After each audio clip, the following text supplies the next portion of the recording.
हम लोग श्रीमद् भगवद गीता के 17वें अध्याय के चौथे श्लोक को पढ़ेंगे। बहुत ही इजी होगा समझने में, क्योंकि पिछले श्लोक को आप समझ गए थे। भगवान इस बात को बता रहे थे 17.2 में कि 3 प्रकार की श्रद्धा होती है, सात्विक, राजसिक और तामसिक। लेकिन ये 3 प्रकार की श्रद्धा अशास्त्रीय होती है। शास्त्रीय श्रद्धा केवल एक है, भगवान विष्णु की उपासना व्यक्ति को करनी चाहिए। अशास्त्रीय श्रद्धा जो है वो 3 प्रकार की है, राजसिक, तामसिक और सात्विक। और उसका कारण भगवान ने बताया तीसरे श्लोक में, सत्वानुरूपा सर्वस्य श्रद्धा भवति भारत, श्रद्धामयो अयम पुरुषो यो यत् श्रद्धा स एव स। सत्व के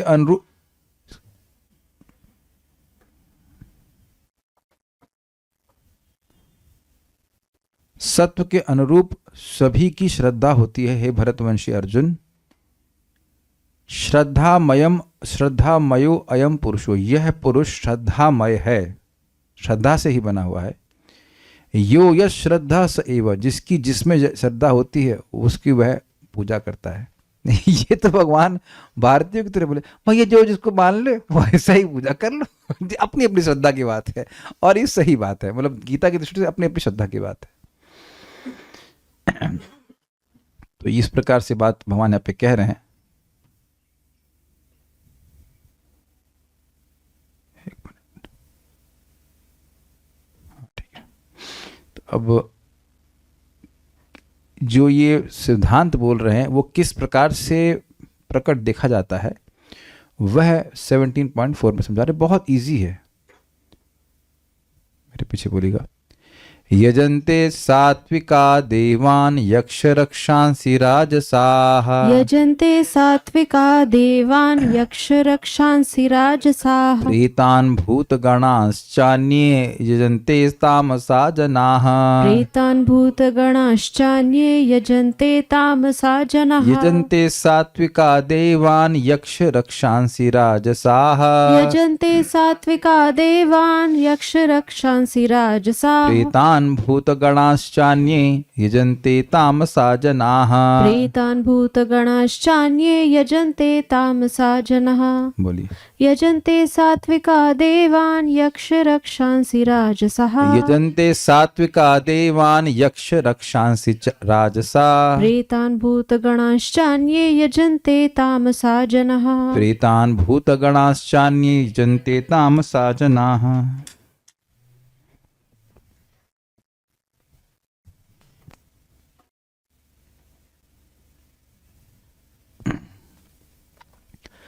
सतोगुणी व्यक्ति देवताओं को पूजते हैं, रजोगुणी यक्षों व राक्षसों की पूजा करते हैं, और तमोगुणी व्यक्ति भूत प्रेतों की पूजा करते हैं। बिल्कुल स्पष्ट है।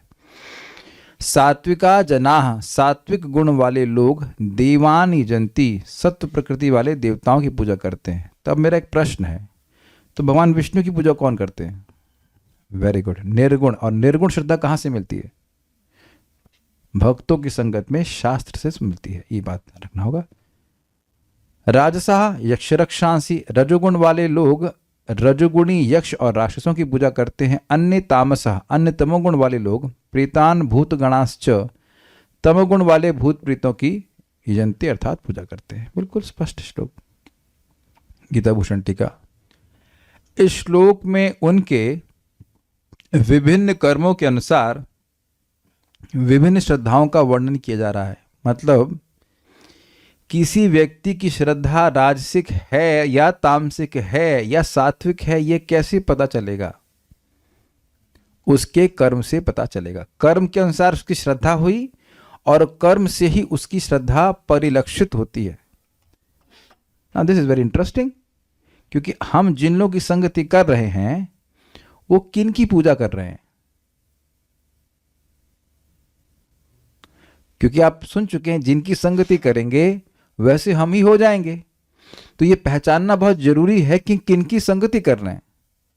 और संगति का मतलब समझते हैं? आप बता सकते हैं संगति का मतलब क्या होता है? एक्सप्लिसिटली की संगति कर रहे हैं कि नहीं कर रहे हैं, ये मालूम होना चाहिए ना। बताइए, माइक पे बताइए। गोयम आख्याति पृच्छति। हाँ, हृदय की बात को बोलना, हृदय की बात को सुनना। और वही साथ रहना ये संगति करना नहीं है। हृदय की बात खोलना, हृदय की बात सुनना, हृदय की बात प्रसाद को बोलना, हृदय की खाना, बात को सुनना और प्रसाद खाना देना, खाना स्वीकार करना और उपहार देना, उपहार स्वीकार करना, ये बात है। तो इन 6 प्रकार की संगति अगर हम भक्तों से करते हैं तो उनकी श्रद्धा जो है, जो निर्गुण श्रद्धा है, वह है हमारे पास आ जाएगी। और अगर भौतिकतावादी लोगों से करेंगे तो फिर हमारे पास उनकी वैसी श्रद्धा आ जाएगी। ठीक है। तो अब एक प्रश्न है कि क्या हम लोगों को प्रसाद भी ना दें? तो तब आप अपने संगति दे रहे हो, लेकिन अब वो बाहर से पिज्जा ले आकर खाओगे। एक मिनट, हाँ कोई नहीं दिख रहा है। परमात्मा तो कुछ बोलता, परमात्मा कहीं गवाही नहीं देता। आ जाओ आ जाओ खाओ। कितना इंटरेस्टिंग था। हमारे एक रिश्तेदार हमको मिलने के लिए बुलाए, कहे कि डोमिनोज में मिल लेना। तो हम अंदर से प्रवेश भी गए, ऑब्वियसली वहाँ पे बैठे हुए थे। तो वो लोग खा जरूर रहे थे, लेकिन मुझसे पूछे नहीं कि तुम खाओगे। थम्स अप चल रहा था, उनका डोमिनो का पिज़्ज़ा चल रहा था। हम पहले प्रसाद पा के आए थे, तो नहीं वो पूछे भी नहीं कहते, पूछने का मतलब क्या है। लेकिन ऐसा नहीं कि आप कहीं दुकान में जाए कोई कहे चाय पियोगे, हाँ चल थोड़ा ये सब तो नहीं, ठीक है। फिर उस प्रकार की श्रद्धा व्यक्ति के मन में आ जाती है। इस श्लोक में उनके विभिन्न कर्मों के अनुसार विभिन्न श्रद्धाओं का वर्णन किया जा रहा है। जो लोग पूर्व संस्कारों के कारण उत्पन्न श्रद्धा के कारण बिना किसी विवेक के वसु और रुद्र आदि सात्विक देवताओं को पूजते हैं, उन्हें सात्विक कहा जाता है। विष्णु पुराण में वसुओं का वर्णन है। आप यानी जल, ध्रुव नक्षत्र, सोम यानी चंद्रमा, धरा यानी पृथ्वी, अनिल मतलब वायु, अनल यानी अग्नि और प्रत्युष संध्या और प्रभास यानी प्रकाश। तो बेसिकली विवेकहीनता का मतलब क्या है? तुम कौन हो भाई, ये विवेक नहीं होना। मैं कौन हूं इस पे कोई विचार नहीं, कि इस पूजा से मुझे क्या लाभ मिलेगा ये भी कोई विचार नहीं। क्या ये शाश्वत लाभ देने वाला है, क्या कोई सुख देने वाला, ये सब कोई विवेक नहीं। क्या शास्त्र में इसका अनुमोदन है? ये सब ना विवेक होते हुए सात्विक हैं, इसलिए सात्विक देवताओं की पूजा करते हैं, ये बात कहते हैं। जो व्यक्ति राजसिक उपास्यों की पूजा करते हैं, यथा यक्ष, राक्षस, कुबेर और नैरति, थोड़ी स्पेलिंग मिस्टेक है, नैरति, तो ऐसे उपासक रजोगुण में होते हैं। वास्तुशास्त्र में नैरति कौन कहाँ पे होता है? वेदवादी माइक में बताइए। नॉर्थ वेस्ट नैऋत्य। श्योर है? नॉर्थ वेस्ट की south west? South east is आग्नेय, साउथ ईस्ट इज आग्नेय, साउथ वेस्ट जहां तक मैं समझ रहा हूँ नैऋत्य कोण है। देखिएगा ये वाला कोण हमारे क्लास, साउथ ईस्ट इज आग्नेय और साउथ वेस्ट इज कॉल्ड नैऋत्य, जहां तक मैं समझ रहा हूँ। इधर कोई जानने वाला है? साउथ वेस्ट, यस सपोर्ट है मेरा, साउथ वेस्ट यस। नैरति एक राक्षस का नाम है जो दक्षिणी पश्चिमी दिशा का नियंता होता है। तो जो लोग ऐसे हैं वो उस प्रकार से पूजा करते हैं कि जो लोग तामसिक उपास्यों यथा प्रेत और भूत आदि की पूजा करते हैं, तो ऐसे व्यक्ति तामसिक कहलाते। एक बहुत बड़ी इंफॉर्मेशन है, हमसे कभी नहीं पूछना कि भूत प्रेत होते हैं कि नहीं होते हैं। कभी कभी बहुत लोग, अच्छा प्रभु जी भूत प्रेत भी होते हैं, तो अभी बताइए ये स्वीकार, बोलोगे तुम डिवोटी हो? हाँ हम डिवोटी हैं। तो जो गीता मानते हो? हम मानते हैं। तो फिर काहे श्लोक नहीं मानते? भूत प्रेत होते ही नहीं तो भगवान क्यों कह रहे हैं कि भूत प्रेतों की पूजा करते हैं? तो भूत प्रेत होते हैं, यक्ष राक्षस होते हैं, हाँ होते हैं, तभी तो पूजा करते हैं। जब देवता मान रहे हो कि होते हैं, तो भूत प्रेत भी होते हैं। आप लोग के कितने लोग इस बात को मानते हैं कि भूत प्रेत होते हैं? कुछ लोग निर्णय नहीं कर पा रहे हैं कि अरे हैंड रेस करना, होते हैं कि नहीं होते हैं, ये इत्यादि इत्यादि। अब तो शास्त्र का वचन है कि भूत प्रेत होते हैं। हमने तो मतलब प्रत्यक्ष देखा हुआ है, भूत को तो नहीं देखा, उसको इफेक्ट को देख रहा था कि मैं बीकू बोल रहा हूँ। अच्छा भाई तू मर गया था, तो होते हैं। तो अगर कोई पूछे, आपसे भी पूछे कि क्या प्रभु जी भूत प्रेत होते हैं, माता जी भूत प्रेत होते हैं, तो शास्त्र में लिखा है कि होते हैं। इसमें क्या कठिनाई है? वो क्या होते हैं? देखिए हम लोग के स्थूल शरीर है और उनके पास सूक्ष्म शरीर होता है। तो ये प्रश्न है कि भूत प्रेत हमको पकड़ते क्यों हैं? भाई देखो सीधी सी बात है, जीव है तब आप कुछ खा सकते हैं, जीव नहीं है तब खाली इच्छा करके रह जाते हैं। तो भूत प्रेत जनरली ऐसा करते हैं कि वह किसी व्यक्ति के शरीर पे आ जाते हैं ताकि उसकी इंद्रियों के द्वारा वह जो भोग वो कर रहा है, खा पी रहा है, उसको खा सकें। ओके। क्या भूतों के बाद शक्तियां होती होंगी? भूतों के बाद पास शक्तियां होती होंगी? हाँ तो और क्या, पकड़ने की शक्ति होती है, पकड़ लेते हैं लोग, स्पेशली जब लोग अपवित्र अवस्था में रहते हैं। जब मैंने सुना है, मैं रिसर्च नहीं किया लेकिन मुंह से लार बह रही होती है, कुछ होता है तो मुंह से घुस प्रवेश कर जाते हैं और पकड़ लेते हैं। लेकिन हमको इससे आप गलत भी हो सकते हैं, मैं कोई तांत्रिक नहीं हूँ। हाँ, अब देखिए भूत एक्सपर्ट बता रहे हैं, उनको कुछ पता नहीं, कह रहे हैं कि एक ही शक्ति होती है। नो आइडिया, बट आप ठीक है ठीक है ठीक है, अब हमारा वो टॉपिक नहीं है, बस तो बोल रहा हूँ कि भूत प्रेत तामसिक होते हैं और ऐसे लोगों की पूजा वो लोग करते हैं।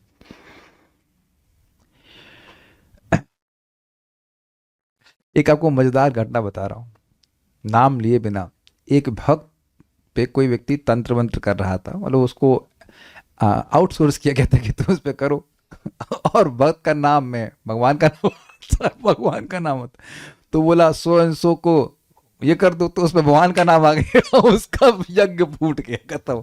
क्योंकि वो तमोगुण का मिक्सचर तो निर्गुण से हो नहीं सकता है, नाम इतना शक्तिशाली है। हमको जब एक व्यक्ति ने बताया, हमको बड़ा श्रद्धा हुई, हमने कहा वाह दिस इज अस्टॉनिशिंग। वो पूरा, वो भी मुर्गा वुर्गा काटना, मुझे कुछ सब कुछ किया, लेकिन अब नाम तो बोलना पड़ेगा।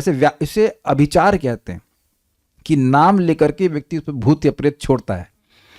हाँ, ऐसा कुछ होता है। हाँ, आपको बड़ा पता है। तो एनीवेज, तो अब वो किया, लेकिन उस भक्त का नाम ले लिया तो सारा यज्ञ खत्म हो गया, वो बेहोश होकर गिर गया। भगवान का नाम बहुत शक्तिशाली है। एनीहाउ, उसमें बता रहे हैं आचार्य, प्रेत ऐसे पतित ब्राह्मण होते हैं जो मृत्यु के बाद उल्का मुख, कट और पूतना के रूप में वायवीय शरीर प्राप्त करते हैं। वायवीय मतलब हवा वाला, वायु वाला शरीर प्राप्त करते हैं, दिखते नहीं है। अन्यों के अनुसार प्रेत एक प्रकार के पिशाच होते हैं। च शब्द यहां 7 माताओं और अन्य जीवों को इंगित करता है। अन्य जीव का मतलब है किसी मनुष्य की पूजा भी शुरू करते हैं, इसको प्रभुपाद अपने तात्पर्य में लिखेंगे। नोट, यह 7 माताएं हैं ब्रह्माणी, ब्राह्मणी नहीं लिखा है, मैं जब पहले पढ़ा था ब्राह्मणी नहीं, ब्रह्माणी, वैष्णवी, माहेश्वरी, कौमारी, वाराही, इंद्राणी और चामुंडी। इधर हमने सुना है कि आसाम साइड में बहुत भयानक तांत्रिक होते हैं और माता जी लोग तांत्रिक होते हैं। सुना है कि पुरुषों को वह कबूतर बना के रख देते हैं सॉरी कबूतर नहीं, मुर्गा। लेकिन ये मैंने सुना था इसके ऊपर कि शिव जी ने कलयुग में तंत्र को बांध के रखा है। अच्छा ठीक है, आपको बताऊंगा। लेकिन एक ये विद्या है जो स्त्रियों के पास है, इसलिए हमने सुना है कि जो पुरुष तांत्रिक है, वो भी जो आसाम में माता जी तांत्रिक होती हैं, उस नाम उसका कौन सा है, वो दुर्गा जी का मंदिर वहां पे है, कामाख्या, एग्जैक्टली यस, कामाख्या की तो तांत्रिक माता जी होते हैं वहाँ पे, वो बहुत खतरनाक होते हैं। उनसे जो है व्यक्ति को बच के रहना चाहिए, मतलब बी अवेयर कि don't just when here, don't venture out too much. मतलब ऐसे अब क्या वहाँ पे ऐसे कुछ पूजा करते हैं, अब पता नहीं प्रोजे, हम इतना दूर, हम यहीं से प्रीचिंग करेंगे। अच्छा, हम मुर्गा बनने का शौक नहीं, ये मेरा स्वरूप नहीं है। बट है खतरनाक, वो लोग खतरनाक है। कह रहे हैं कि मेरे साथ में आसाम की माता जी हैं, वो भी आपकी क्लास सुन रही हैं मेरे साथ। अरे तो भाई उनको तांत्रिक तो ना कह रहे हैं। और लखनऊ में कुछ मिलता है उसका मतलब तो ना कि आप सब लखनऊ में, मान लीजिए मैं कहूँ लखनऊ में पान मिलता है तो उसका मतलब लखनऊ वाले सुनने से पान बेचते हैं। मैं बात, अच्छा ये मैं कह रहा हूँ कि यूट्यूब में जाके देख लो भाई, ऐसा तो ना कि मैं कोई आसाम के भक्तों पर वो कर रहा हूँ। भक्त है, तांत्रिक अब ये कोई तो है, मतलब कोई आक्षेप न कर रहा है। मैं एक बात बोल रहा हूँ कि ऐसा है और ये प्रसिद्ध बात है, मैं खाली ये समझाने का प्रयास कर रहा हूँ कि पूजा करते हैं ऐसे लोग। हाँ बस, कहाँ की बात कहाँ ले जाते हैं रे भाई। भूतगण की व्याख्या नहीं, हाँ भूतगण की व्याख्या नहीं कही गए। कुछ टीकाकारों के मत के अनुसार ये शिव जी के पार्षद हैं। ये सुना है कि भूत प्रेतों को कुछ लोग पकड़ लेते हैं या उनकी उपासना करके वो भूत वो ब्लाइज्ड हो जाता है, फिर वो कहते हैं कि तुम ये कार्य करो, किसी पे परेशान करो, ऐसा तो मैंने देखा है। हाँ तो इस प्रकार 3 प्रकार की श्रद्धाओं का वर्णन हुआ जो पूर्व संस्कार के कारण उत्पन्न विभिन्न स्वभावों से प्रकट होती हैं। तो स्पष्ट है। आज कोई सुन नहीं रहा है भूत प्रेत की बात। भगवान की बात होगी दो चार लोग टपक जाएंगे, लेकिन भूत प्रेत की बात होगी तो सब जगे हुए। और जिसमें व्यक्ति आलस्य के कारण शास्त्र के नियमों का पालन नहीं करता है। यह समझना चाहिए कि वैदिक शास्त्रों का पालन करने वालों के संग के द्वारा ऐसे व्यक्ति अपने स्वभाव पर विजय प्राप्त कर पाते हैं और कभी कभी वेद की आज्ञा के अधीन आ जाते हैं। तो पॉइंट बहुत सिंपल है। देखिए, हम लोग उसको दूसरे स्कंद के 3 अध्याय में पढ़े हैं कि जो अन्य अन्य देवता हैं के उपासक है उनकी किसी विशिष्ट प्रयोजन से पूजा करते हैं। तो बाद में एक प्रश्न उठाया गया कि क्या कभी इन देव उपासकों का कोई सौभाग्य उत्पन्न होता है? तो कह रहे हैं कि वो ऐसे तो नहीं होता, लेकिन पूजा करते करते कदाचित वह भक्तों की संगति कर लेते हैं, तब वह समझ जाते हैं कि कृष्ण भगवान है। ये बात है। This is the point.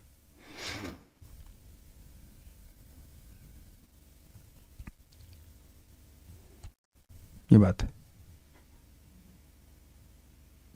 तात्पर्य, इस श्लोक में भगवान विभिन्न बाह्य कर्मों के अनुसार पूजा करने वालों के प्रकार बता रहे हैं। अच्छा, परम पूज्य वृंदावन चंद्र महाराज श्रद्धा की व्याख्या करते हुए इस बात को बड़ा सुंदर तरह से समझाए थे कि देखिए, श्रद्धा का एक अर्थ है, श्रद्धा शब्दे विश्वास करे सुदृढ़ निश्चय, कृष्ण भक्ति कैल सर्व कर्मकृत होय। श्रद्धा का मतलब है एक दृढ़ विश्वास कि भगवान की भक्ति करके ही मेरे सारे कर्म संपादित हो जाते हैं। तो महाराज कह रहे थे ये तो थियोरिटिकल नॉलेज मतलब डेफिनेशन है। प्रैक्टिकल डेफिनेशन क्या है? प्रैक्टिकल डेफिनेशन ये है कि श्रद्धा अगर होगी तो उसके अनुसार व्यक्ति कार्य करेगा।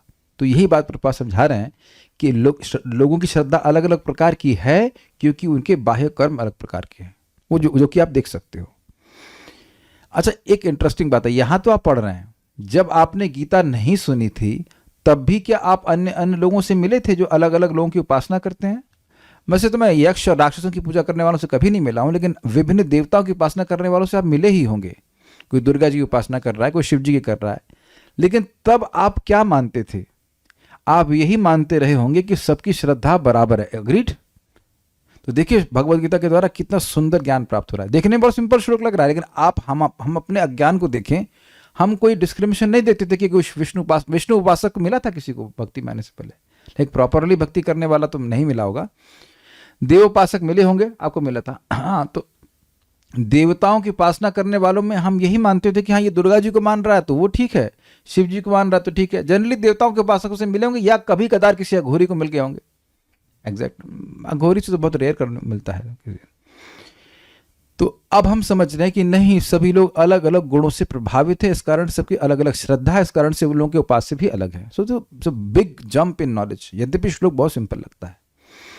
शास्त्रों के आदेशानुसार केवल भगवान ही पूजनीय हैं, लेकिन जो शास्त्रों के आदेशों से अभिज्ञ नहीं या उन पर श्रद्धा नहीं रखते, यानी या तो जानते नहीं हैं या फिर सुनने की बात भी विश्वास नहीं रखते, वे अपने गुण स्थिति के अनुसार विभिन्न वस्तुओं की पूजा करते। मैंने कई बार बताया, फिर बता रहा हूं।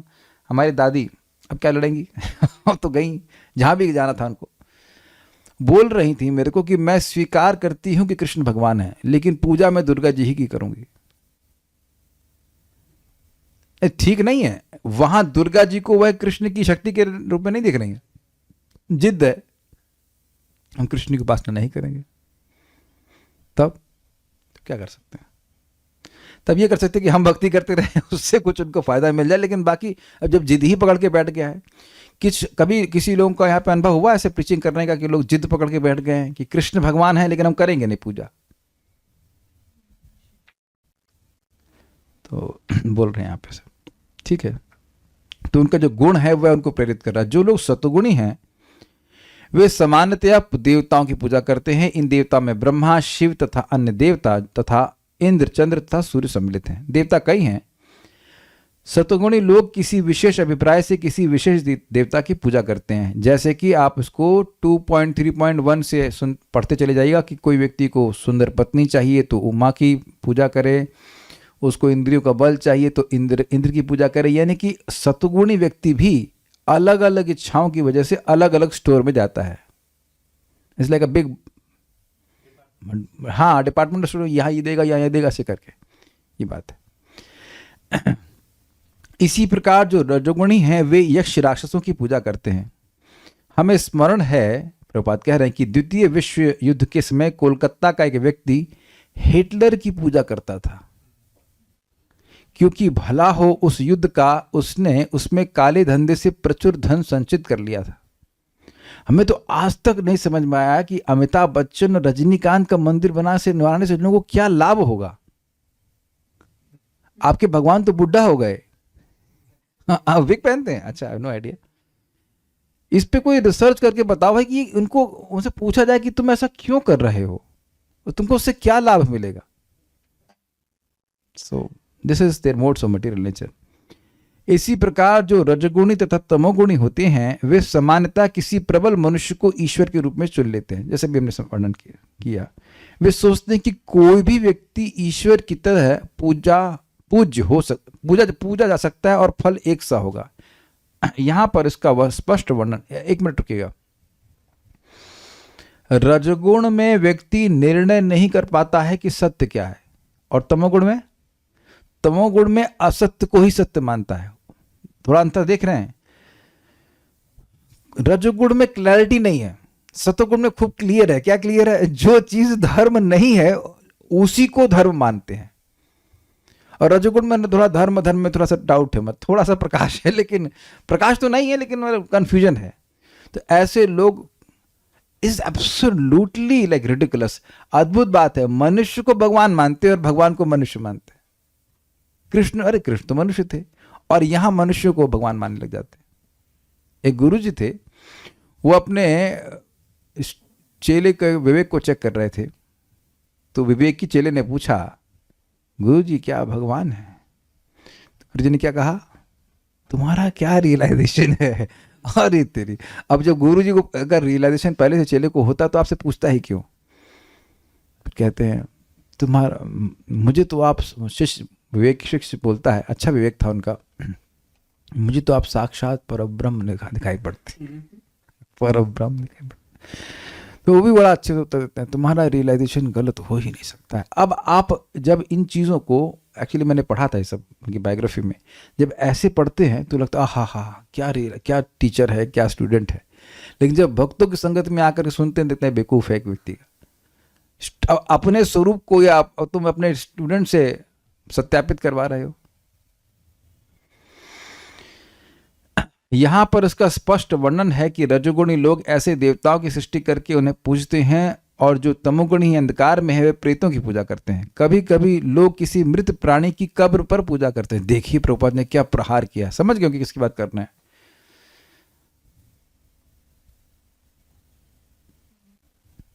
मैथुन सेवा भी तमोगुणी मानी जाती है। इसी प्रकार भारत के सुदूर ग्रामों में भूतों की पूजा करने वाले हैं।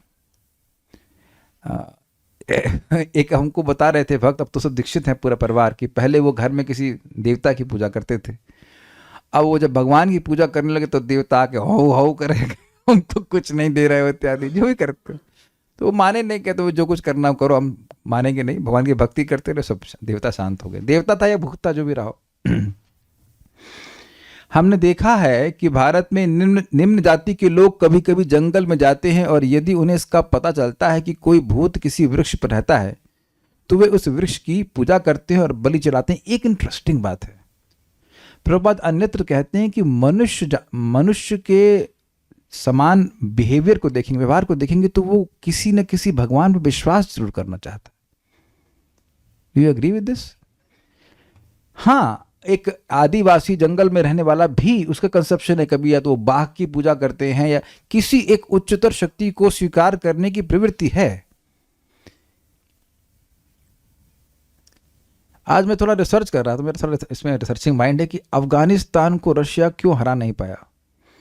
तो एक बड़ा इंपॉर्टेंट कारण था कि रशिया में लोग कम्युनिस्ट हैं, अर्थात भगवान पे विश्वास नहीं करते, और अफगानी लोग मुस्लिम हैं, वो जो भी है उनको अल्लाह पे विश्वास है, उसको वो दबाने का प्रयास कर रहे थे। वो जान दे दी लेकिन उसको स्वीकार नहीं किए। How can you, this is very amazing. क्यों उनका वो जो भी था वो उसको स्वीकार नहीं करना चाह रहे थे? बिकॉज उनको दिख रहा था कि भगवान से हमको जो भी कंसेप्शन है, अब अल्लाह से हमको दूर करना चाहते हैं। That must be appreciated. Prabhupada ji बड़ी सुंदर बात करे, बहुत जबरदस्त बात। आप लोग वृंदावन के आर्य समाजी मंदिर को जानते हैं? यही प्रपात कह रहे हैं लेक्चर में कि आर्य समाजी लोग भगवान का खंडन करते हैं। वो कहते हैं कि मंदिर में जाने की क्या जरूरत है, मंदिर भगवान तो सब जगह हैं। तो वो कहते हैं कि जितने सारे लोग हैं वो आर्य समाजी मंदिर में नहीं जा रहे होते। और आप देखिए इस्कॉन मंदिर में कितनी भीड़ है, राधा रमन में भी लोग जाते हैं। इस्कॉन के मंदिर कितने सारे भगवान श्री कृष्ण के मंदिर हैं, लोग जाते हैं। लोग ये नहीं सुनना चाहते, वास्तविक रूप से नहीं सुनना चाहते कि भगवान नहीं है। तो ये जो प्रवृत्ति है यह जबरदस्ती दबाने का प्रयास किया जा रहा है। वस्तुतः व्यक्ति अगर थोड़ा सा रिफाइन कर दें, भक्तों का ज्ञान, भक्तों के द्वारा ज्ञान प्राप्त हो लोगों को, तो उसको सही जगह चैनलाइज किया जाएगा। नहीं कि भगवान है ये विश्वास सब में है। हमारे रिश्तेदार हैं वो शिव जी की पूजा करते हैं, कभी हनुमान जी की पूजा करते हैं, इत्यादि इत्यादि। तो यह नहीं है कि वो पूजा ही नहीं करना चाहते हैं। एक कोई श्रेष्ठ शक्ति है ऐसा करके सभी में विश्वास है, and they feel sheltered in that way. लेकिन अगर सही ज्ञान मिले तो सही जगह से उनको आश्रय प्राप्त होगा। इसीलिए प्रभात करेंगे निम्न जाति के लोग भी वृक्ष पे कुछ पूजा करते हुए देखे जाते हैं। ये पूजा के विभिन्न प्रकार वास्तव में ईश्वर पूजा नहीं है। ईश्वर पूजा तो सात्विक पुरुषों के लिए है। तो सात्विक पुरुष तो देवताओं की पूजा करते थे तब। तो आपको समझ में आना चाहिए कि सात्विक है, लेकिन उसका चित्त सात्विक है, लेकिन उसमें रजोगुण तमोगुण का भी मिश्रण है और शास्त्र का श्रवण नहीं, इसलिए देवताओं की पूजा करता है। अगर वह प्रधानता सात्विक है और शास्त्र का श्रवण करेगा तो भगवान कृष्ण की या विष्णु की उपासना करेगा। श्रीमद् भागवत में 4.3.23 में कहा गया है, सत्वम विशुद्धम वसुदेव शब्दितम। जब व्यक्ति सत्वगुणी होता है तो वह वासुदेव की पूजा करता है। तात्पर्य यह है कि जो लोग गुणों से पूर्णतः शुद्ध हो चुके हैं और दिव्य पद को प्राप्त हैं, वे ही भगवान की पूजा कर सकते हैं। तो फिर प्रश्न होगा, तो प्रभु जी भगवान की पूजा तो हम लोग कर रहे हैं, लेकिन गुणों से तो अपने को मुक्त नहीं पाते हैं। तब क्या कोई यहाँ पे हैंड रेस करेगा कि वो गुणों से पूरी तरह मुक्त है? I mean that would be very interesting. तब तो ये कोई बड़ी मुश्किल बात नहीं। आपने सुना ही था कि इंजेक्शन तो लगता है। हम जब शास्त्र सुनते हैं तो भले ही हमारा चित्त किसी भी गुण से युक्त है, लेकिन इंजेक्शन शास्त्रीय श्रद्धा का लग जाता है और व्यक्ति उस श्रद्धा से युक्त होकर के कार्य करने लगता है और फिर धीरे धीरे वह निर्गुण हो जाएगा। निर्विशेषवादी सत्वगुण में स्थित माने जाते हैं और वे पंच देवताओं की पूजा करते हैं। वे भौतिक जगत में निराकार विष्णु को पूजते हैं, जो सिद्धांतीकृत विष्णु कहलाता है। अब मैं समझाना पड़ेगा मेरे को, पूरा पढ़ता हूं फिर समझाता हूं। विष्णु भगवान के विस्तार हैं, लेकिन निर्विशेषवादी अंततः भगवान में विश्वास न करने के कारण सोचते हैं कि विष्णु का स्वरूप निराकार ब्रह्म का दूसरा पक्ष है। इसी प्रकार वे मानते हैं कि ब्रह्मा जी रजगुण के निराकार रूप हैं। अतः वे कभी कभी 5 देवताओं का वर्णन करते हैं जो पूज्य हैं, लेकिन चूंकि वे लोग निराकार ब्रह्म को ही वास्तविक सत्य मानते हैं, इसलिए वे अंततः समस्त पूज्य वस्तुओं को त्याग देते हैं। देखिए इस बात को समझिए। इसे कहते हैं पंचोपासना। वो ये मानते हैं कि निराकार ब्रह्म सर्वश्रेष्ठ है और उसी के 5 रूप हैं, Vishnu, Shiva, Brahma, Durga, Surya. Is it not? उन 5 की उपासना किसी को भी तुम चुन लो। दुर्गा जी नहीं है जहां तक मैं समझ रहा हूं। पंच देव उपासना, देवी उपासना कहां से आ गई? भगवान विष्णु, शिव जी, ब्रह्मा जी, सूर्यदेव और गणेश, ये है। तो अब अद्भुत बात है कि ये इन 5 को बराबर मानते हैं। तो बराबर क्या मतलब है मूल भाई निराकार। उससे 5 प्रकार के ऑप्शन है, तुमको जो पसंद आए। इसीलिए कह रहे हैं सिद्धांतीकृत विष्णु। हम लोग भगवान विष्णु किस रूप में स्वीकार करते हैं? शाश्वत भगवान हैं, उनका शाश्वत लोक है, वो शाश्वत रूप से विद्यमान है और वो इस जगत में अवतरित होते हैं। ओके, तो करेक्शन हियर, ब्रह्मा जी नहीं है, दुर्गा देवी है। तो फिर से याद कर लें, विष्णु, शिव जी, दुर्गा देवी, गणेश जी और सूर्यदेव। तो आपके पास 5 ऑप्शन है। आपने कभी डिड यू एवर वंडर कि बहुत सारे मंदिरों में ये सारे भगवान क्यों होते हैं? आपने नोटिस किया होगा शिव जी होंगे, एक कॉर्नर में राम दरबार भी लगा रहता है, वो उनका भी परिवार है भाई, स्कोप देना चाहिए। हनुमान जी भी साथ में रहते हैं और गणेश जी तो काफ़ी रहते हैं। गणेश जी तो अच्छा सब जगह प्राप्त है ना। सूर्यदेव तो कम दिखते हैं, लेकिन आप देखेंगे कि हिंदू मंदिरों में ये प्राय ये देवता देखे जाते हैं। सूर्यदेव कम देखे जाते हैं, लेकिन होते हैं। तो वस्तुतः वह किसी के भी, हाँ शनिदेव भी रहते हैं, किसी के भी डिवोटी नहीं है।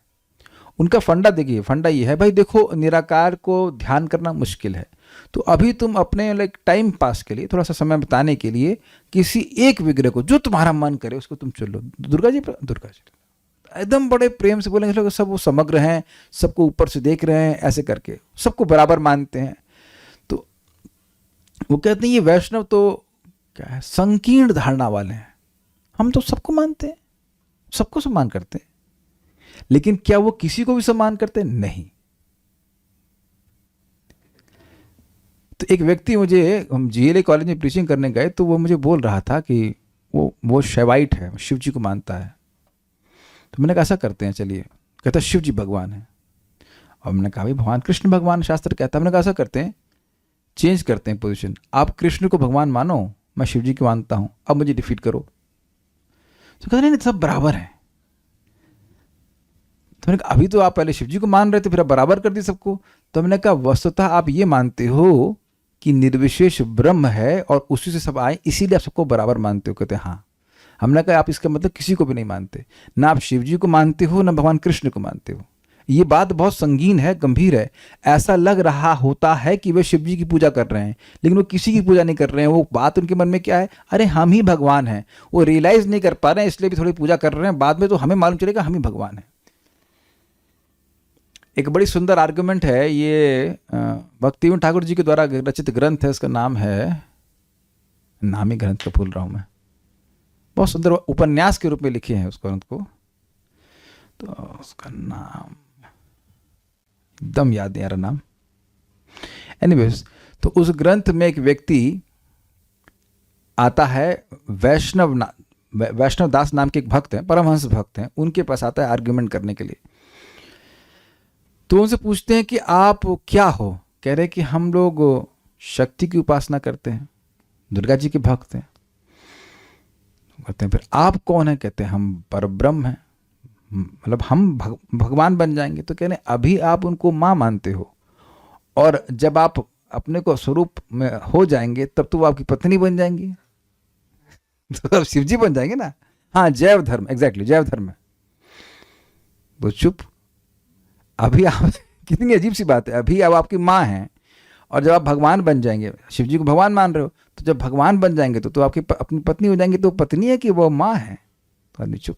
सही में वो ग्रंथ भी पढ़ने वाला है, जबरदस्त पढ़ा, साथ में बैठ के पढ़ेंगे उसको। मैं कभी ऐसे हिम्मत नहीं कर पाया साथ में, अकेले कर थोड़ा पढ़ा, नाम की महिमा, और ये बड़ी सुंदर उपन्यास के रूप में लिखे हैं। सिद्धांत सब कृष्ण कॉन्शियसनेस के हैं, लेकिन वो है लिखा उपन्यास के रूप में, बड़ा इंटरेस्टिंग है। लेकिन अच्छा आर्गूमेंट है ना, कि तुम पति हो कि तुम बेटे हो, क्या करना चाहते हो? वेरी नाइसली एक्सप्लेन दे। तो ऐसे लोगों की बात हमको नहीं सुननी चाहिए। ऐसे लोगों से हमें हरे कृष्ण मंत्र भी नहीं सुनना चाहिए, चाहे वो विरक्त वेश में भी क्यों ना हो। अद्भुत है कि भागवत बोलते हैं, लेकिन वैष्णव तिलक के बिना, वो त्रिपुंड लगाकर भागवत बोलते हैं। This is amazing. और अमेजिंग यह भी है कि लोगों को नहीं पता होने के कारण लोग सुनने भी चले जाते हैं। उनको इतना भी विवेक नहीं कि त्रिपुंड लगाया हुआ है तो भक्त कैसे हो सकता है। महाराज समझा रहे थे कि प्रथम स्कंद के भागवतम के पहले श्लोक की व्याख्या करते हैं।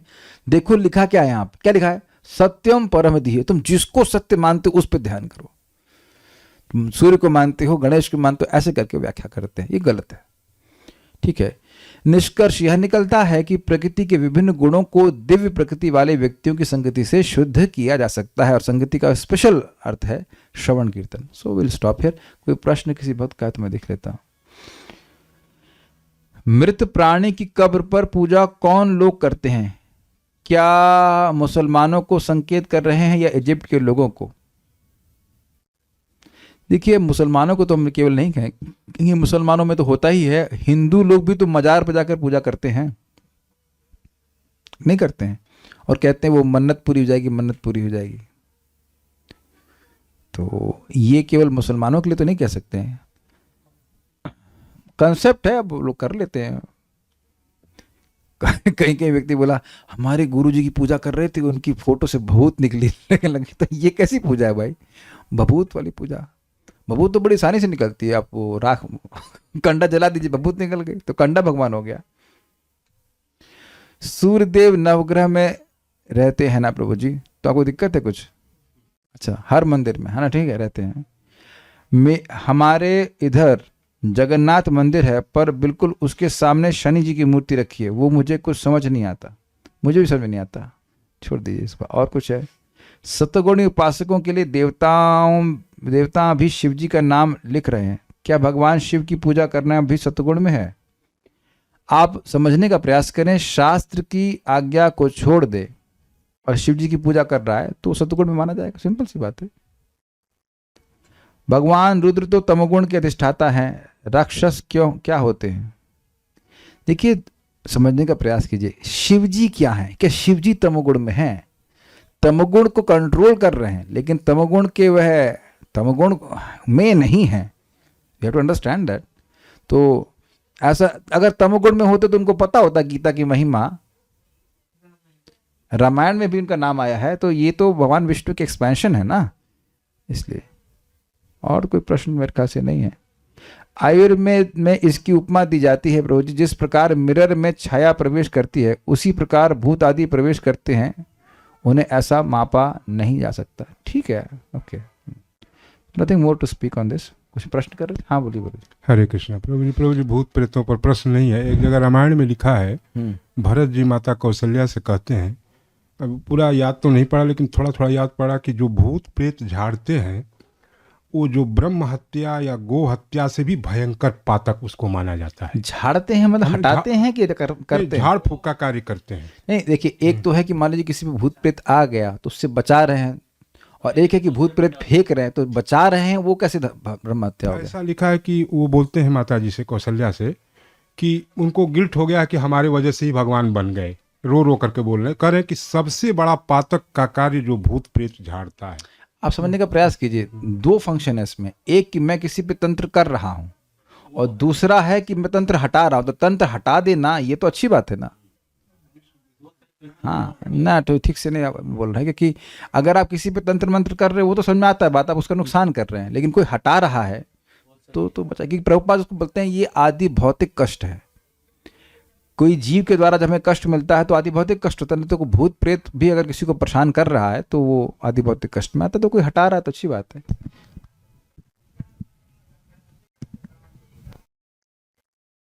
क्या कह रहे हैं?